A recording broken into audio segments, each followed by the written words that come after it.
Hello, everyone. I'm Christy Jewell of LabRoots, and I would like to welcome you to today's event. Our webinar is titled How Multiplexed Imaging Reveals Key Insights into the Tumor Microenvironment to Inform Treatment and Improve Outcomes. Today's educational web seminar is presented by LabRoots and brought to you by Cytiva. Cytiva is a global provider of technologies and services that advance and accelerate the development and manufacture of therapeutics. Formerly part of GE Healthcare Life Sciences, they have a rich heritage tracing back hundreds of years and a fresh beginning since 2020. To learn more about our sponsor, please click on the Cytiva logo on the left side of your screen or visit cytivalifesciences.com. Now let's get started. So today's event is interactive, and I would like to encourage you to participate by submitting as many questions as you want at any time you want during the presentation. To do so, simply type them into the Ask a Question box and click Send. Your questions will be answered at the end of the presentation. Also, please notice you can share this webinar on your personal social media. Just click on the social sharing tab to let your friends and colleagues know about today's live event. Now, if you have any trouble seeing or hearing the presentation, click on that support tab found at the top right of your presentation window, or use that Ask a Question box to let us know you're experiencing a problem. Today's presentation is educational and thus offers continuing education credits. Please click on the Continuing Education Credits tab located at the top right of your presentation window and follow the process to obtain your credits. I would now like to pass it over to your moderator, Paul Goodwin. Welcome, Paul. The floor is yours.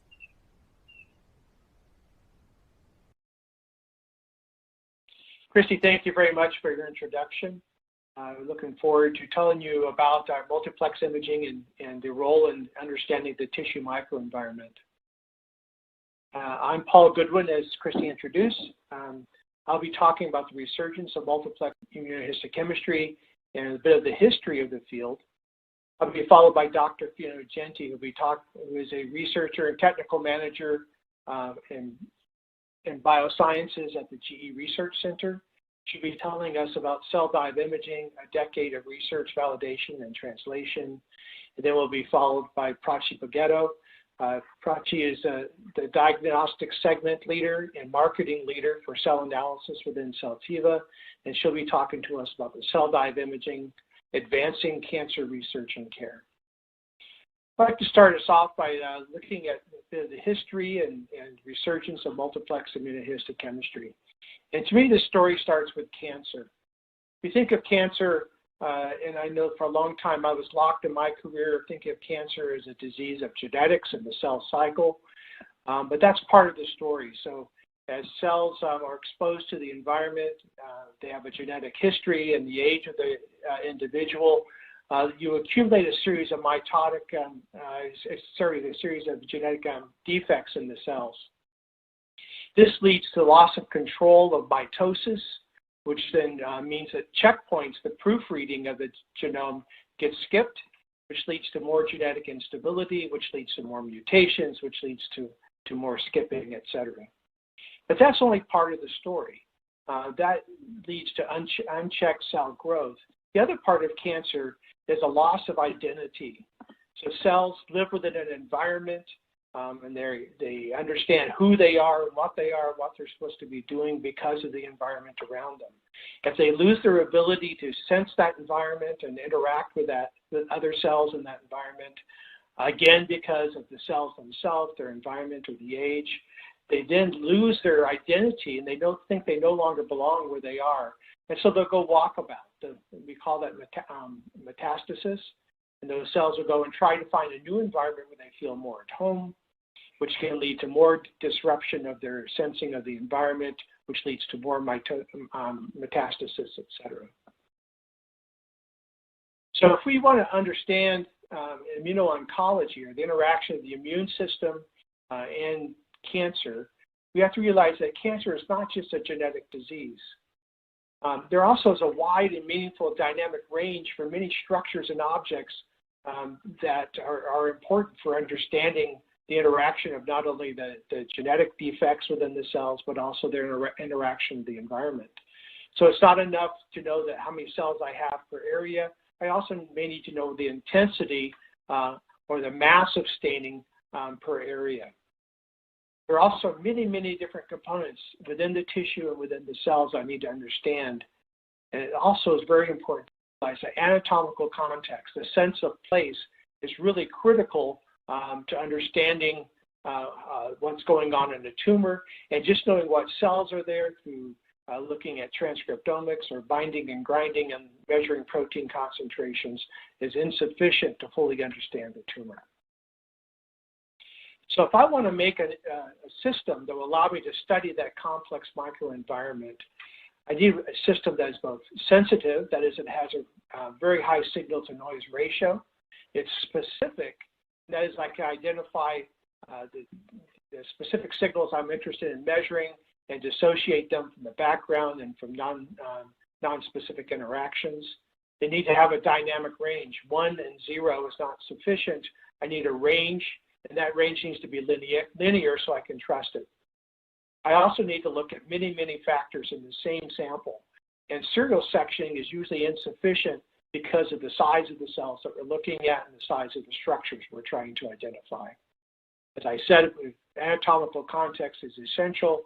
And if possible, we would love to be able to do this non-destructively to leave open the opportunity for coming back and studying either the sequence or RNA transcripts within the sample I'm looking at. This is what I was talking about earlier, the challenges of studying immuno-oncology. And this is a cartoon I drew, but we can see here within this sample, this is supposed to represent a microscope field of view. And maybe I have a blood vessel here in red. To the right of that, I have a large green cell. That's our tumor cell. If you notice that the little round cells next to that, those maybe represent immune cells, which are a fraction of the size of the cancer cell in many cases. There are also other things in the environment, stromal cells, or cells that describe just the structure of the tissue in which the tumor lives.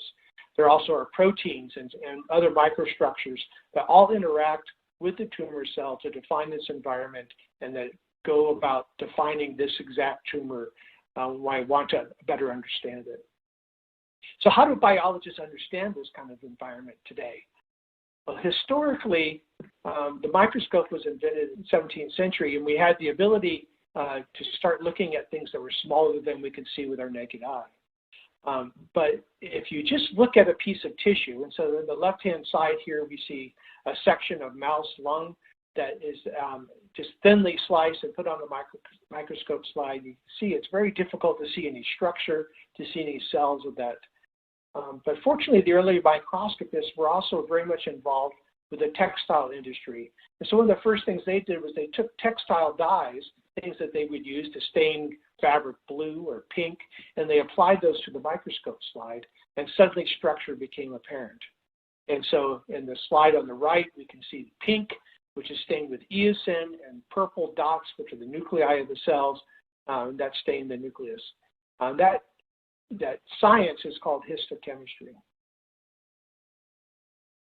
We can go further beyond the histochemistry, and here we have again a piece of mouse lung generously provided to us by Dr. Charles Freeberg at the University of Washington. And so we have general histochemical staining on the left, but with Kuntz in 1945 and years later, developed the ability to look for very specific molecules within that tissue. So we see brown staining here with a so-called DAB reaction, in this case identifying the very specific molecule, hyaluron. And so we can get very specific molecules with immunohistochemistry. The problem with that kind of immunohistochemistry is we're limited in the number of things we can look at the same time. So here's a two-color, it's actually RNA fluorescence in situ hybridization, but you can see there's a blue labeling in the stain with the arrow on some of the arrows, and we can also see red staining with some of the other arrows. And the background of purple, and so you're trying to see pink and blue and purple all on top of each other. And so that limits our ability to see staining with chromogenic stain. But if we look on the other side, we can see with fluorescence, we can see more colors. So here we have, on the right, we have a rat islets from the pancreas. In blue, we see the nuclei of these cells. And then we see staining in red, which is glucagon in the alpha cells that surround the islet. And then we see a staining in green, which is against insulin, which identifies the beta cells within the islet. And if we look at these colors independently, we can see that it's very easy for us to dissociate and to understand where the nuclei are, where the glucagon staining cells are, and where the insulin staining cells. But sometimes this few colors here we have 3 labels. Sometimes that's not enough. And if you can see, if we want to understand the complex environment of a tumor, that we need much more than 3 stains. And so over the years, a number of techniques have been developed from chromogenic immunohistochemistry and fluorescence immunohistochemistry, which we just saw, to multispectral imaging, to spectral mixing, serial multiplexing, and many other techniques. And today we're going to look at one of these in depth called serial multiplexing. And with that, I'm going to turn the mic over to Dr. Fiona Ginty. Hi everybody, this is Fiona Ginty. Thanks Paul for the great introduction and the history of immunohistochemistry and a nice lead into the work that I'm about to present for the next 30 minutes or so on what we've done over the last over 10 years actually at the GE Global Research Center in Niskayuna, New York.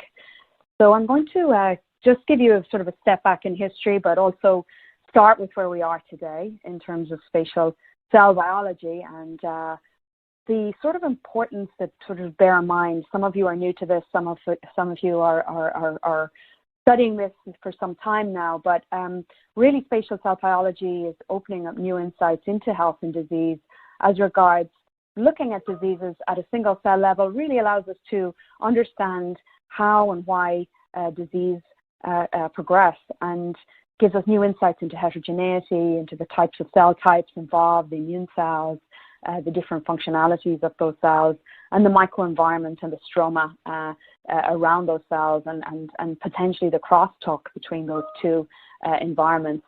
And so with that new level of understanding, by understanding where the cells are located, how they're interacting with each other, we can begin to now chip away at understanding disease mechanisms, immune response, spatial cell interactions, and hopefully that leads us towards new ways to diagnose disease in the future.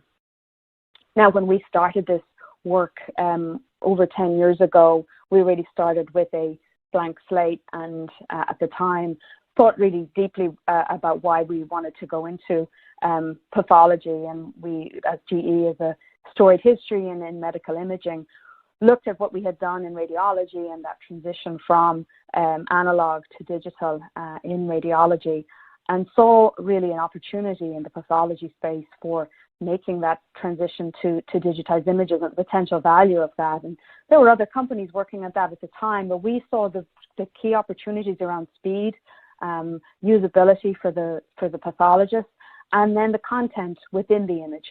What else other than the H&E features that are so close to the pathologist's workflow today? How could we expand that information to be more protein focused and cellular focused? So we started this brand new program back in 2006. Many of us, most of us, in fact, had never worked in pathology or oncology before. But in a sense, that was a good way to start because we all came at the problem with a unique mindset and how we might solve this problem. But this also precipitated our interactions with academia, pharma, and the clinical end users because we knew from them that we would need to know exactly what their workflows are, what their problems were today, and how we could solve together with them. So over the next 20 minutes or so, I'll tell you more about how we went through that path. But just to sort of shortcut it to the end, we fast forward, 10 years, and we, in that time, we transitioned, we developed our workflows, we optimized them, we transferred it to Clariant and NeoGenomics as the multi-omics technology, and that was offered as a service. And then 2 years ago, we started working more closely with our Cytiva partners, and formerly GE Life Sciences, and then allowed us to deploy the system out to prototypes out to our collaborators. And this really gave us the hands-on knowledge that we needed to gather to proceed to what is now today the commercial launch of CellDive, which we're all very proud of. So just to get into the details, and then we can talk a little bit more about the collaborations. But essentially, this is a iterative staining method. We use immunofluorescence. We developed a method by which we could do an antigen retrieval one time at the beginning of the process. A lot of work went into the imaging, and I'll talk a bit about that as well. But knowing, these samples, because we're in fluorescence imaging, we have background, so we had to consider that autofluorescence signal. We image the sample after staining. We destain it, and then we do a cycle, 30 to 40 cycles for 60 plus biomarkers, and that gives us this very deep, and you can see as I'm going through the slides here, this very rich data set, which can then lead you into a process by which you can analyze all of these biomarkers at a single cell level and then spatially, because the coordinates for every cell is conserved in each of the images that are taken. So then we see an example from a publication that we had back in 2013 in the PNAS, where we show this montage of 43 different proteins in colorectal cancer. And this was our first big publication, which we worked very hard at for several years to make sure we had covered all the bases and all the different aspects of the workflow, so that we weren't just at that point presenting a set of images. We also presented comparisons to some ground truth. We worked with Memorial Sloan Kettering, which I'll show you in shortly, and then devised methods by which the images could be registered, the autofluorescence subtracted, and then cells could be segmented, and then we could quantify it at a single biomarker level. So this whole workflow, took several years really to figure out and develop into a highly automated workflow where images could be processed as they were being collected, which is our sort of standard today. As the images are being, as the samples are being imaged, they're automatically being registered, autofluorescence subtracted, and they are, it's something that's done while you're imaging rather than waiting to the end of the process. So then when you're finished your whole experiment, you have a registered AF removed, autofluorescence removed set of images for the number of biomarkers that you've studied. And so with that, we had the next challenge was really the reducing these millions of data points, because as in one field of view, you have perhaps 3,000 cells, depending on the cancer type. Now scale that to 50, 100 patients if you're working with TMAs, or if you're working with whole tissue sections. You now are in a sphere of millions and even close to a billion data points, and depending on how many biomarkers. So we developed a lot of different workflows, which we've published on over the years, on looking at biomarker correlations. Assuming a certain biomarker should be co-expressed, then we should see these in these types of correlation plots that we generate. The darker the circle here being the stronger the association between those markers. We developed some nice workflows for clustering different types of cells depending on their biomarker expression.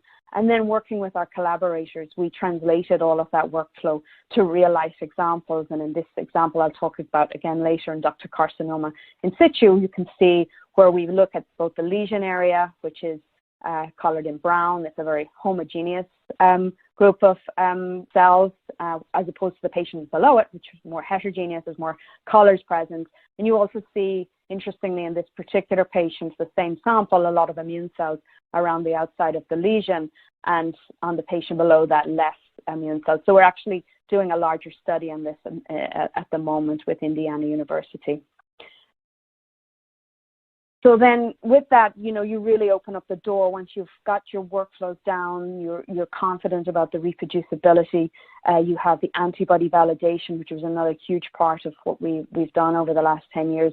You can really start to think about where single cell analysis makes sense. And we have done studies in immunophenotyping.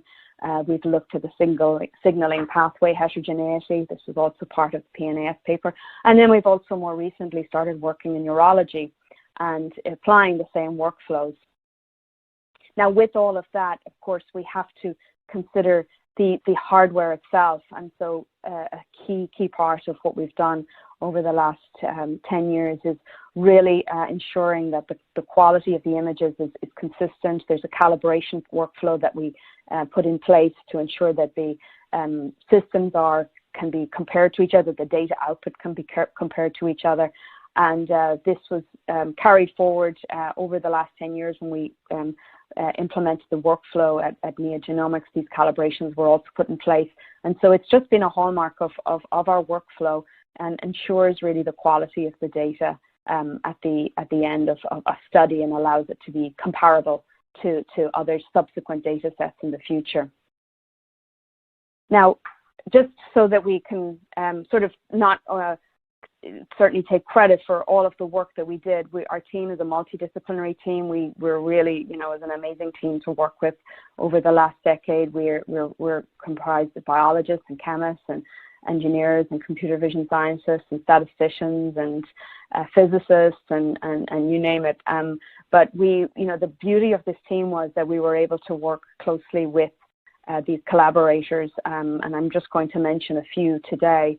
But I'll briefly talk about what we did with each of them and how we learned from them. We listened to them, we learned from them, and then how in turn we deployed those workflows into what is CellDive today.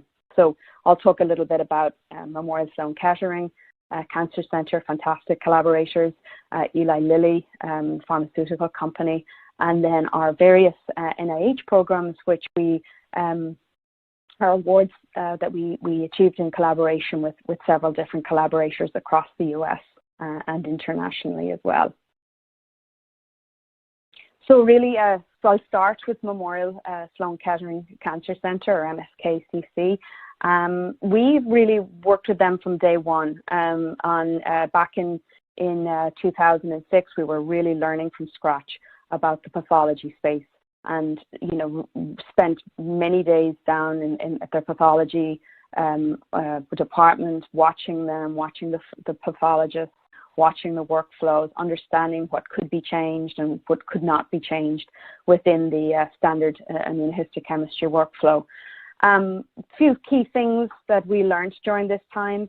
We started with breast cancer because that was one area where we, you know, there were well documented, well reported markers, estrogen receptor, HER2 staining, that have, you know, are widely used in diagnosis today. So that gave us our ground truth on which we started to compare a lot of our assays and our assay performance. We also then, once we had some confidence in the performance of our antibodies and our workflows, we then started to get more complicated, and they had some very nice RNA expression data sets that they wanted to compare our workflows to. So that's sort of another important point in any new technology. For those of you who are already working in this type of field, is, you know, comparing back to the previous data or the earlier data and proving that either you get the same results or equivocal or new finding but certainly step one is to prove that you compare to what's been done before, an alternative method. Another key learning from this period was in working with the pathologists there was the need for something that was familiar to them. So this virtual H&E we developed. So we converted the grayscale images to what looks like an H&E, and you can see that here in the figure shown on the right. That pink image is created from that brown grayscale image. So those are the two sort of key things, or many learnings as well, but just that ground truth and the reference image, that was familiarity to the pathologist, was very important. And then once we, you know, would worked with MSK for a few years at that point, then, as I said, we started to get more complex, and there they proposed that we do an RNA expression comparison study where they already knew the results. They knew, in this case, the correlation with FTG uptake, and they wanted to prove that we could find the same correlation, and in fact we did. And we also showed, not surprisingly, and you can see in these smaller images from the publication with Dr. Ingo Mellinghoff, these are overlaid pie charts or clusters of cells, and the more color, they're more block color. So in here you see yellow, more yellow, that's more homogeneous, there's more of that type of cluster 8. And whereas on the figure on the left, we see much more heterogeneity, more colors in each of the pie charts. And so this was really the sort of the start of our work and of others in looking and thinking about heterogeneity and how that relates to outcomes. Now, in parallel with that, we also knew that we needed to understand the pharmaceutical workflow. And here we worked with Eli Lilly, again, for about 5 years. In fact, we worked with them on cell lines, preclinical samples, clinical samples from multiple sites, so looking at that cross-site variability, and then also looking at larger retrospective cohorts with recurrence and outcome data. So that gave us a new understanding of data size, big data comparisons with across group stratification, and we developed all of our statistical workflows in R, which are still used today, and we share readily with our collaborators. But here we also looked at antibody validation. This was, of course, a very key theme that carried all the way through all of our collaborations, and having a really well-characterized workflow, which I'll talk about in the next slide. Another thing that we learned with Eli Lilly is, as we went from, in our early days, we were just working on one microscope, and now the need grew to go to multiple microscopes. So we set up a lab with 10 microscopes, and therein lay the challenge for calibration, for cross-comparison of data, quality control slides, etc., study design. And so we really, for a few years with Eli Lilly and with our other collaborators, really focused on our statistical workflows, our normalization. And again, that sort of led to where we are today in terms of when we publish papers, we always describe our workflow and, share our experiences on that sort of scaling from one microscope to multiple microscopes. And here on the right is just some of the work that we published with Eli Lilly, that they were very interested in blood vessel development, and we looked at many different markers related to early stage blood vessel maturation, late stage blood vessel maturation, and the interaction with the immunoprofiling. We really, as I said, focused on antibody validation workflow, and this is just where I want to emphasize for just a moment that we, worked out this sort of very rigorous workflow, which we still use today. At the time when we started to work with Eli Lilly, Dr. Jeremy Graff, who we worked with at the time, was extremely helpful and rigorous with us in advising us how best what they would need from a pharma direct perspective. And this certainly maps to every other collaborator that we worked with since. And we have hundreds of antibodies that we've, commercial antibodies that we've validated to this point, where we do a direct conjugation. So we directly label those antibodies with our dyes, thiocyanine dyes or Alexa dyes. And that in turn allows you to do this high level of multiplexing. So we do a primary, secondary, usually in the first round, and then follow that with direct conjugates for however many rounds are needed. We also test the number of dyes to protein ratio. We keep that consistent. We always test from batch to batch variability. So a lot of really important consistencies that are important for your, follow repeating of your study, and those are implemented in the protocols that are shared today, both in our publications and as part of the cell dive package. So now I'll talk a little bit for the next 5 minutes or so on a few different our NIH programs, and this was really a fantastic opportunity back in 2008. This was really very, very early days for single cell analysis. And we were able to, with the NIH, who were establishing a single cell analysis program at the time, this gave, really a huge head start to the field. So we're always, very thankful to the NIH for that. And then our collaborators that we worked with at the time, in particular, we started with Vanderbilt University. We also worked with SUNY Albany. And so Dr. Bob Coffey and his team, we conducted work on single cell analysis in colon cancer development. With that, there are many benefits to these types of relationships. You understand better what they need from a research perspective. In this case, we needed very precise single cell segmentation, because the cells that we were looking at in colon are very varied in their shape and their size, and no cell, you do not want to leave any cell out of your analysis. This group were a very early adopter of the cell dive prototype, and they've been using it ever since, giving us great feedback. And then more recently, they were one of the 5 awardees of the Human Tumor Atlas. So that was quite exciting to see that progress, from beginning to where they are today. In the last 5 years, then, I've also been PI on this work with Indiana University and with Dr. Sunil Badvi and Dr. Yesim Polar. And here we're looking at, again, taking all of the learnings that I've explained earlier around heterogeneity, on clustering, data analysis, and looking at cellular heterogeneity of DCIS lesions of ductal carcinoma in situ. It's the earliest stage of breast cancer. It's pre-invasive. And here we're looking at 20 to 30 different markers related to both cell signaling as well as immune response. We're looking at different ethnicities. We're comparing across these different groups the expression of these proteins and how they differ in terms of outcome. We're right in the middle of analyzing our outcome data at the moment, and that should be concluded this summer, but seeing very marked differences from patient to patient in immune response. So I think this data set's going to be, quite exciting once we're finished, and we're publishing, of course, all this work. Another very more software-focused project that we've been working with UPIT for many years, and here we have been working with Lance Taylor and Chakrish and Bhatta. And in this case, we have had a very sort of a different type of approach. Here we developed heterogeneity algorithms, which are actually available on what we call the Thrive website, and this is related to the acronym is related to tumor heterogeneity. And here we look at heterogeneity, spatial heterogeneity. We continue some of our work in colorectal cancer. We're able to carry some of these data sets through.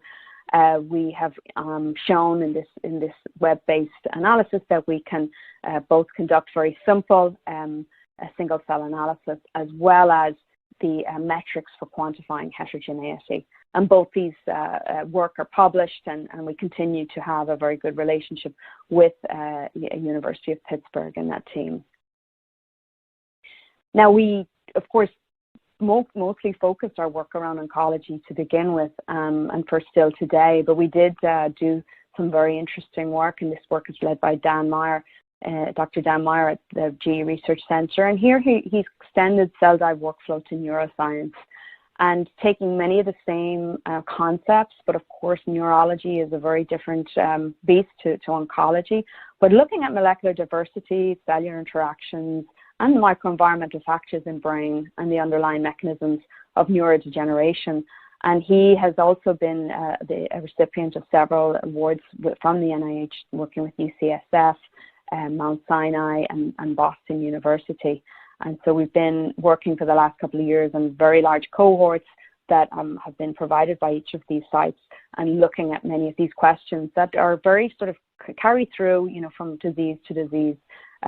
Heterogeneity, cell to cell interaction is just now, a very common theme, no matter what type of disease state you're working on. And most recently, this has been a very exciting new area for us. We're working with the HubMap, the NIH, part of the NIH Commons Fund. And here we're looking with a large consortium. In our case, we're looking at healthy tissue. We're looking at multi-scale 3D image analytics. This is led by my colleague Yusuf Al-Kafahi and Anup Sood. And here, again, we're working with University of Pittsburgh in the dermatology department. And we're combining the multiplexed imaging, serial multiplexed imaging of skin samples, together with micro-CT, and seeing, how we can combine sort of a 3D reconstruction of these multiplexed images together with a validated, if you like, 3D imaging method, micro-CT. And I think, we're looking at is, once we've got that 3D reconstruction, that analysis done, how to look at changes as a function of aging and UV exposure, look at changes in immune cells, for example, over time, or in relation to UV damage, markers of DNA damage. So this work is just in its first year, and it's an exciting group to be part of. There's a lot of other cell atlas efforts going on across the US and around the world at the moment. And, I think it's sort of, we're all learning together, as well as, recognizing that there are many commonalities across both disease type, organ, and tissue.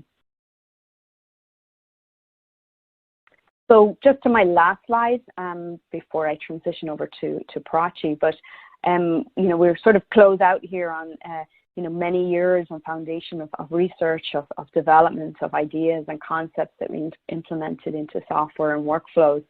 And 2014 was a landmark for us because we, at that point, had confidence in the standardization of our workflow. We had, scaled the workflow, the data analytics, the software, and so we worked then closely with Clariant to transition all of those workflows to their service lab and their own regulated environment in 2014, and they then took it from there, if you like, and they developed a clinical laboratory improvement amendment, CLIA assay for Hodgkin lymphoma. Published that work, showed that the workflow, multiplexing workflow, single cell multiplexing workflow compared extremely well with the pathologist review of a single slide analysis of Hodgkin lymphoma. We also, subsequent to that, as I said earlier, we started to do prototype deployment, and we started with Sunnybrook Health Sciences Center, Toronto, Vanderbilt, etc. And they all just really provided us with critical user needs, calibration, automation, and just troubleshooting in general. And then 2017, 2018, we started to expand that out to other expert collaboration sites. And now we're here today in 2020 and commercializing the platform together with Cytiva.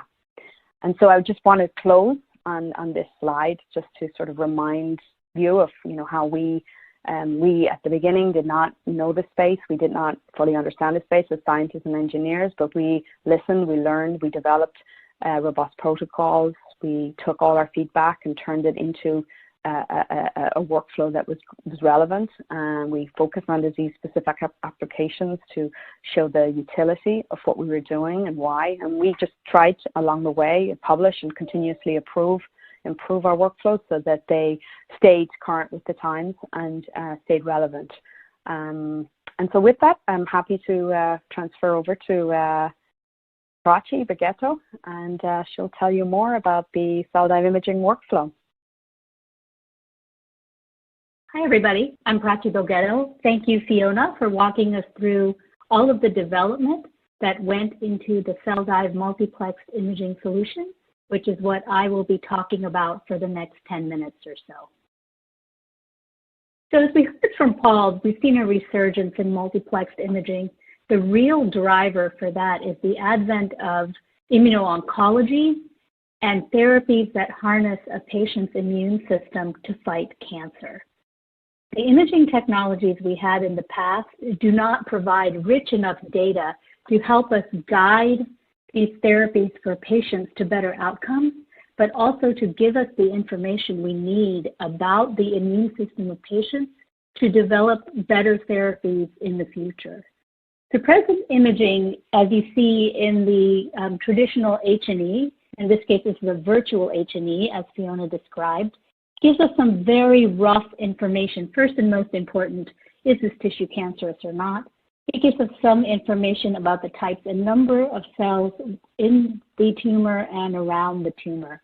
But what we really need is the rich information that multiplexed imaging brings to diagnoses, such as what cell types are present, what is their biomarker expression profile, what's the nature and the extent of vascularization within the tumor microenvironment, what kind of cells are in the tumor and around the tumor, and what are the specific immune cells within the tumor. This is the kind of information that we need to really harness the power of the immune system for therapies in cancer. So at the top of this slide, you see what is a traditional imaging workflow. This happens to be a bright field imaging workflow, which is typically limited to 1 or 2 biomarkers per slide. And so what that compels the researcher to do, as you can see here, is to make serial sections and slides of this one precious piece of tissue, since you can only stain and visualize at best 2 and usually 1 biomarker per tissue slide. What multiplexed imaging, and specifically cell dive multiplexed imaging, brings to the table is the ability to visualize 60+ proteins from the same tissue slice and leaving it intact for other investigations.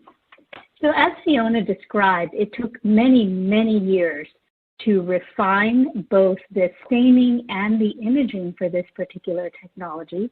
And we're pleased to talk you through a little bit about what it is and what is now available. So we introduce here CellDyes Multiplex Imaging Solution, which is a completely customizable multiplex solution that precisely maps up to more than 60 biomarkers from just one tissue section with resolution at a single cell level. So when we say customizable, what do we mean? You choose the assay panels, you choose which biomarkers and how many you would like to visualize. All of the work that you heard Fiona describe in refining this technology comes together to bring extreme precision to all of the imaging. So we take precision engineered hardware, innovative acquisition software to give you precise imaging and downstream the capability to do single cell analysis. And as you know by now, we've spent many, many years refining all of these technologies. So we can bring reproducible, reliable results.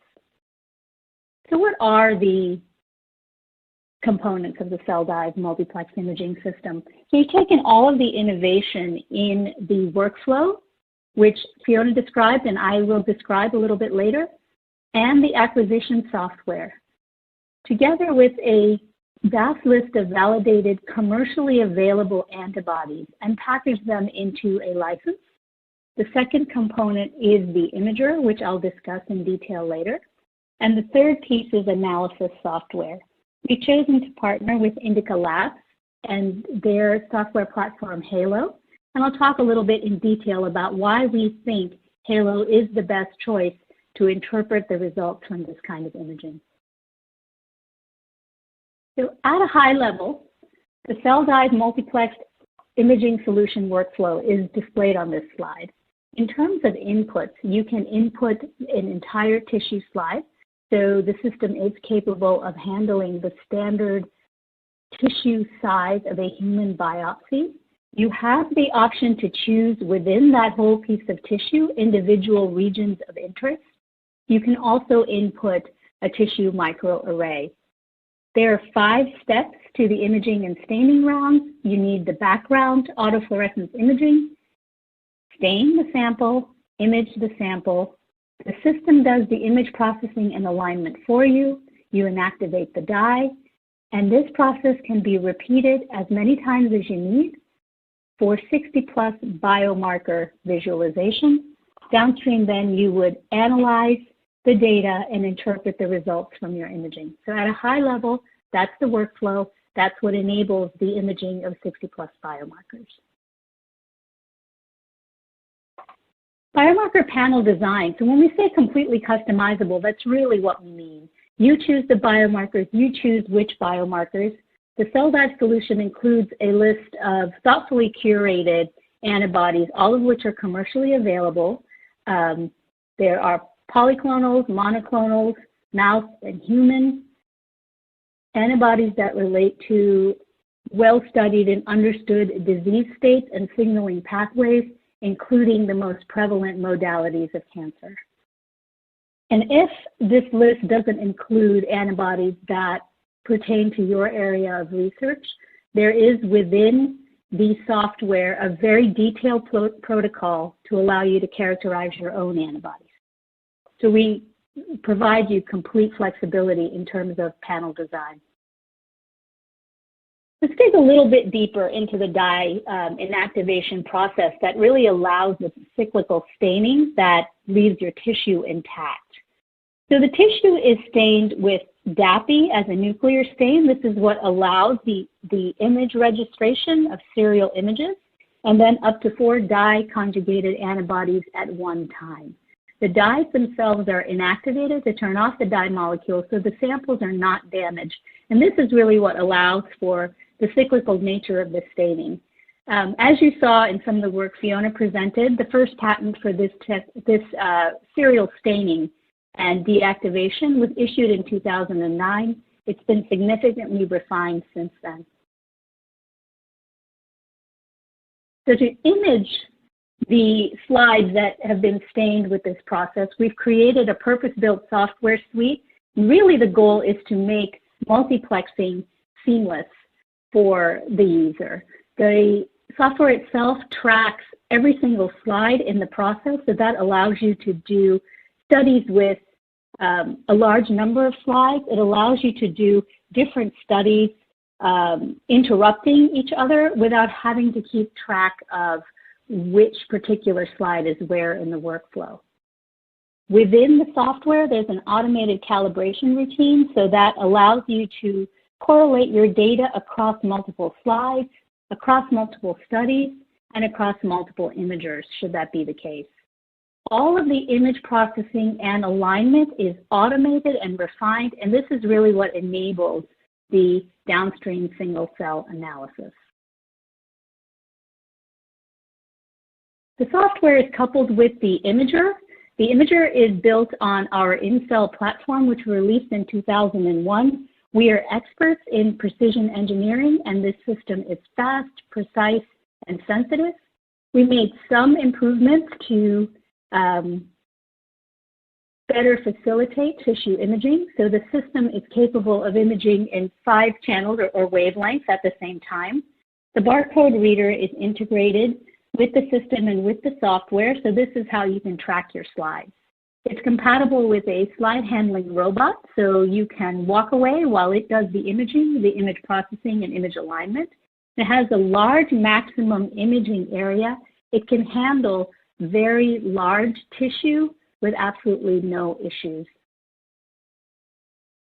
The final component of the CellDive multiplex imaging system is Halo image analysis software, and we chose Halo for its ease of use and scalability. The interface is very logical, it's very intuitive, and what we really wanted to do is to bring the capability to analyze these images to people who may not have any bioinformatics experience. We've worked with Halo extensively during our beta testing period, and we found their responsiveness and user support to be world-class. Halo comes in different modules with different licenses, so you can choose what best suits your work. So here's just one example of how all of these come together, all of these components come together to provide the capability to do true single-cell analysis. So what you see here on the left is the image of a tonsil tissue that was part of a 30-marker CellDive study. Here we've highlighted 5 of those markers, and as you progress from left to right, you can see staining, segmentation, classification, and finally down to single-cell analysis of cellular phenotypes. This is just one of many examples of how the CellDive imaging system, in all of its components, comes together to bring you reliable, reproducible results. None of this would have been possible without the expertise, the innovation, and the sheer persistence of the GE Research CellDive team, past and present. We owe them a huge thank you. Without them, we wouldn't be bringing this capability to the market today.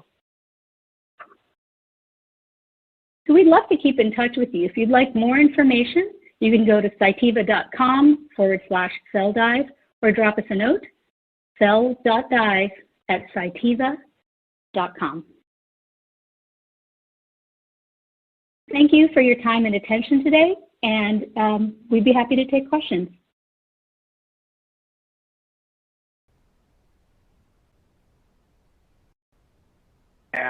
Please do so now. Just click on the Ask a Question box located in the far left of your screen. We'll answer as many questions as we have time for. So let's get started. First of all, I'd like to ask Dr. Ginty, does the order of antibody staining affect the results? If I use an antibody in an earlier or later staining cycle, does it make a difference?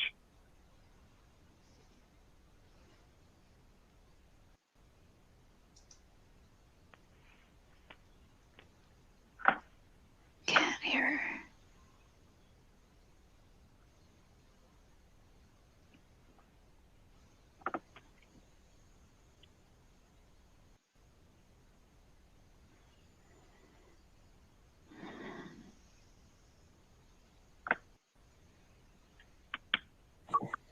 Thank you, Paul. Sorry, we've had a couple of technical issues here with our mute buttons. I think that's par for the course these days.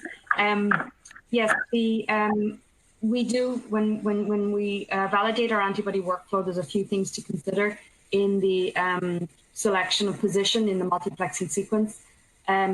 There's an option to do primary, secondary staining in the very first round, so that's always a nice option if you want to, if you don't want to have to go through the conjugation process, and you can include your primary, secondaries in the first round. There's also a second consideration of whether or not the antigen is affected by the inactivation process, and that's part of our antibody validation workflow, that we test the epitope and the staining, the sensitivity post sort of a pseudo inactivation process. And now if that epitope is affected, and we find about 10% of epitopes are, and that epitope should also be, or antibody should also be placed up front. Otherwise, what we've done over the years is test singleplex versus multiplex, and we have not found a difference between epitopes that are, or staining intensity for antibodies that are stained as part of a multiplex sequence versus singleplex. I think that that's, something that everyone should consider as they design their workflows, to compare their individual antibodies and back to singleplex staining. But the two important considerations are whether or not you want to do a primary, secondary in your first round, or epitope effects. Thank you very much. This is a question for Prachi. How long does it take to do a cycle of imaging and staining? Yeah, that's a great question. It's going to really depend on how many markers you want to do and how big your imaging area or area of interest is. But if we take the example, let's say you want to do a whole slide and you wanted to do 10 rounds of multiplexing. So that's 40 different biomarkers. Your time is about 50 hours. That's for staining and imaging. Please keep in mind that with the robot, you can image overnight. So the hands-on time is significantly lower than that. Thank you. Dr. Ginty, we have a question. Is it possible to combine multiplex imaging of protein and RNA for a more comprehensive view of the cells or tissues being studied? It certainly is possible. The only consideration to bear in mind is protease effects on your proteins. So what we would recommend is to test that the preparation protocol together with the effects on your proteins. And some of our colleagues, former colleagues at NeoGenomics, have recently shown the ACD, combination of ACD RNA-scope together with protein multiplexing in one of their posters. So I think it's possible, but be aware of the protease effects on your proteins. Great, thank you. And I'm going to come back to you again, Fiona, on this one. People are asking the question: is it possible? You described the process as being direct conjugated antibodies. Is it possible to use secondaries or other forms of amplification to identify the presence of low abundance proteins? Mm-hmm. Yeah, as I said in my presentation and a few minutes ago, the primary secondary option is certainly available for the first round of staining. For second round, depending on how many species you have, you want to obviously avoid that cross-reactivity that is occurs with primary secondary staining, and that's one of the reasons why direct conjugation alleviates or works around that issue. So I think, yes, the answer is you can use primary secondary staining, and then direct conjugation is then a requirement, obviously, for your later rounds. Great. Sorry to keep picking on you, Fiona, but a lot of people have questions for your presentation. Can you please comment on the reproducibility of the assay? So if I were to repeat the assay, obviously probably can't on the same section, but on the same tumor, how reproducible is it? Yeah, we've done quite a number of different experiments to evaluate that, Paul. So we've looked at sequential sections, we've looked at the correlation between markers, between sections. Granted, there is going to be slide-to-slide variability, which can be in the order of, depending on how abundant your biomarker is, you could see a variation of maybe from slide to slide, maybe 10 to 20% variability anyway, because of differences in numbers of slides or where you've cut into the section. But overall, we see a very high degree of reproducibility, and that's helped for sure by the calibration process and the correction process that we use consistently for every study we do. Great. I'm getting several questions here, Fiona, about the principle behind the inactivation of the dye. Would you care to comment on that? Mm-hmm. So when we looked at the different methods of inactivation, we evaluated many different types back in 2006, including stripping, acid. We actually settled on an oxidation, a mild oxidation process, knowing that cyanine dyes have that vulnerability, and really leveraged that, as well as Alexa dyes. And so one of our scientists at the time, understanding the vulnerabilities of these dyes, took that to our advantage in terms of the oxidative process. So we developed that, we tested it over many different permutations. pH is very important. Hydrogen peroxide basic, it's a formulation that we have described in our publications, as well as is included within the protocols provided to customers. And I think the key thing is that it was sort of taking an advantage of a weakness within the dye that was in terms of its vulnerability to oxidation. So the cyanine dyes and the Alexa dyes fall within that criteria. Not every dye is oxidizable in this regard. So the FITC, for example, less so, although very light sensitive. And yeah, so hopefully that answers that question. Yeah, thank you. Prachi, a question for you. We're being asked about the automation of the workflow. What does that look like, and how is that performed? Right. So very briefly, there are two options to stain the slides depending on your throughput and the level of automation you'd like to have. The open well cassette option is compatible with pipetting robots, so you could automate the staining, I think, most easily that way. There are other options with cover slips, which you can also set up, but little more challenging, little more work, little more cost. So you can use a pipetting robot with the open well cassette, but the best use of time that we've seen with our collaborators is to do automated imaging overnight with a plate handling robot. So the slides image while you sleep, and you come back to the images in the morning. And that tends to be the best use of automation, is using it in that downtime. And also for you, Prachi, is there an optimized protocol for primary conjugation of the antibodies? Yes, there is. Do we have a? Okay. Yes. Okay. Yes. So with the cell dive solution comes the complete list of validated antibodies, all the information on sourcing, what the best dilutions are, conjugation protocols, step-by-step walking through how to get the best results with the staining. There's a question about Halo. Prachi, I'm going to leave this to you. Can Halo do segmentation better than just doing a ring around the nucleus? So is it possible to identify the cytoplasm as not just a nuclear staining? Absolutely, yes. So I will defer more detailed questions on Halo to Indica Labs, who are prepared to work with our cell dive users. But yes, certainly you can do better segmentation than that. Great. And also for you, Prachi, in the commercial implementation, what objective do you usually use for the imaging of the sample? You typically use a 20x. Do you know the NA, numerical aperture? I do, and now I'm going to get myself confused with the cover slip and non-cover slip. 0.45, yeah. Okay, thank you. So thank you very much. We're about out of time for questions, so I think we need to move along, but any final comments you might have, Fiona or Prachi?